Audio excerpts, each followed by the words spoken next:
Alright, hello class. Today we're going to be looking at the French Revolution. We just finished up with the American Revolution. So, the American Revolution is going to lead into the French Revolution. You still have the Enlightenment philosophers and their ideals of having a democracy and not having an absolute monarchy. So, the French Revolution is going to be very similar to England as far as the revolution that took place in there. But in France, they're going to completely get rid of their king, where in England, they did keep a constitutional monarchy. And in France, they are going to try that, but it's not going to work. So in the French Revolution, they want to change having an absolute monarchy to a democracy, which is similar to our government that we have today. There were several different causes of the French Revolution. If you look at the old feudal ways, there was a class system where the bottom did not get fair benefits or civil rights like the top, so it was very money-based. And of course, it's not going to be fair, and it's going to cause some disgruntled citizens that live in France. So it's going to be unfair taxes.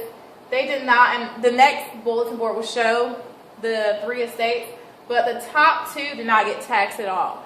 So your bottom level of estates got taxed, but that was also the level where it was a lot of poor people, and they made up about 98% of the population. So again, it was an unfair tax system where the rich prospered in France and the poor did not. There was also food shortages, but again, the rich didn't feel this, the poor did, the 98% of the population. The Roman Catholic Church was still wealthy. They didn't have any issues with poverty. There was again an absolute monarch there, where whatever he says went. And then you have inflation. Prices are continuously going up, but people's salary is not. So it's not a balanced economy. Like prices are too high and people don't have enough money to pay for the stuff. So then you have a rise in prices, which is called inflation. The last thing, the government was bankrupt. The government does not have any money. So instead of taxing all 3 estates, which would have seemed logical to get the government out of debt, they only taxed that last estate, which was already suffering. So you have it being bankrupt, but it's bankrupt from financing our American Revolution because it wanted to help us. Miss Edwards, you're needed in room AL5. Miss Edwards. I do apologize for that, but it did want us to, leave the England Empire because they wanted to make England a small empire. Remember, they were a big rival of England. But not only the American Revolution, but the French and Indian War. Remember, the main person or the main country that England fought against was France. And I already told you that war costs a lot of money.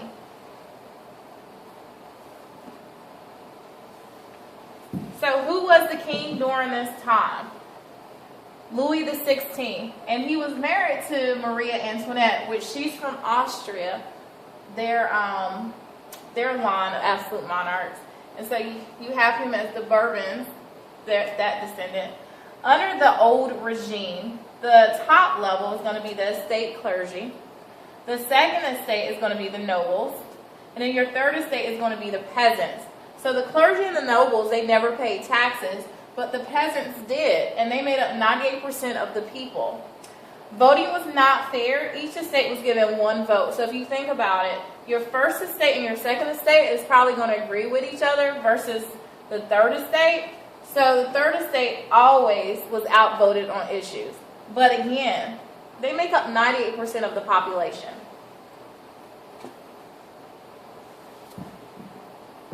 So there are going to be 4 different phases of the French Revolution. On your sheet, I gave you a timeline. It has much more detail on that. But the first phase is going to be the National Assembly, where it was moderate. They are going to try to have a constitutional monarchy, but it was not successful. So it's going to go to the second phase, which is called the Reign of Terror, where over 40,000 people died during this time. And it lasted from 1792 to 1793. It was very violent presentations. People were getting killed. People were getting murdered. I mean, they're just frustrated with the government in France at this time. Then you're going to have the Directory. They're going to get appointed. That they ruled from 1795 to 1799. And that was a reaction against the extremism, or the extremists. After that, the directory didn't really work. So you're going to have the rise of Napoleon. And we're going to talk more about him when you guys return from break. And he is going to rule from 1799 to 1815. And he's going to consolidate all the reforms that took place in France. So we're going to go from an absolute monarchy to still one person leading the country, and that's going to be Napoleon at the end of this revolution. But it will no longer be an absolute monarch in France at the end of this revolution.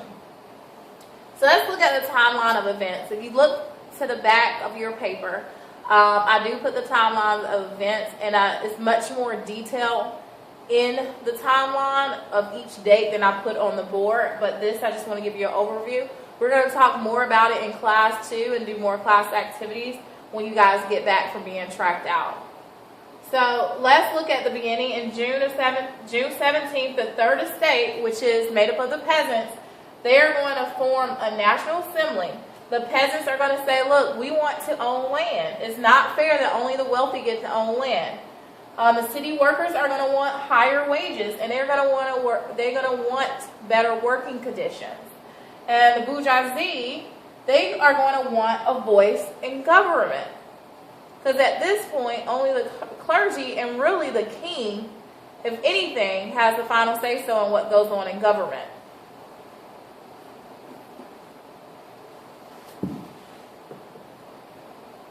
June 20th, you're going to have your tennis court oath. And if you read over your notes, it explains, basically it's a group of people that get together.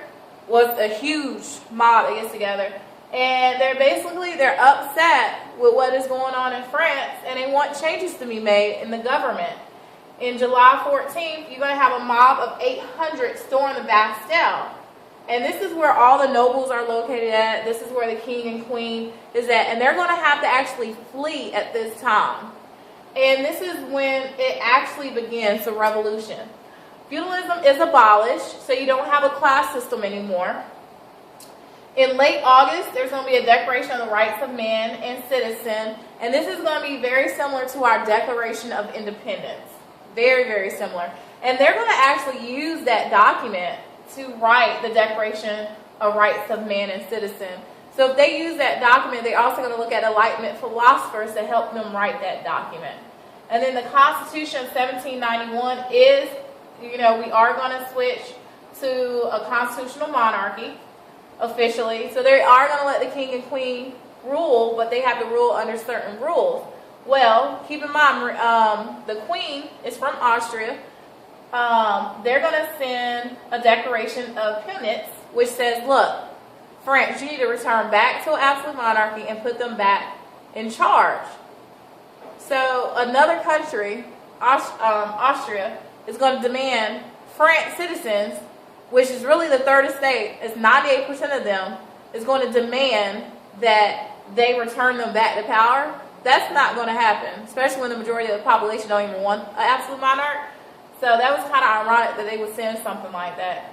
So in 1793, the citizens of France become frustrated with the king and queen because they know they're not really trying to follow this constitutional monarchy. So King Louis XVI, his wife, and their son Louis are charged with treason, and they're found guilty and executed. So they kill the absolute monarchy. Now keep in mind, they did try to sneak his wife Maria Theresa out of the country several times because she comes from a line of absolute monarchs, so her family is trying to get her out of France. And in the end, she ended up dying. Maria Antoinette ends up getting killed from the French Revolution. They end up murdering her just like her husband and their child, because they don't want someone to say they had claim to the crown. So in 1795, they're going to set up another constitution. It's going to set up a 5-person directory and a bicameral legislature. That's very similar to how Congress is today. We have 2 houses in Congress. We have the Senate and House of Reps. So they thought, look, we should do bicameral. And they're going to get this all from Enlightenment ideals of how to create a fair government. There is going to be some problems with this new government, though. The leaders are going to become corrupt, and the Enlightenment philosophers talked about that human beings are naturally greedy, they're selfish, and when given power, they will abuse that power, and that's what happened. So a mob is going to plot, basically, I can't even say the word, to overthrow the government and create another government. So in the end, it is going to lead to Napoleon becoming in charge of France for a while, and I put the years on the first one. So the effects is going to be, it's going to be equality for all men, which was good. So you no longer have that feudalism estate structure where you have 3 different class systems. And although women are still not seen as equals during this time period, you do have more rights for women after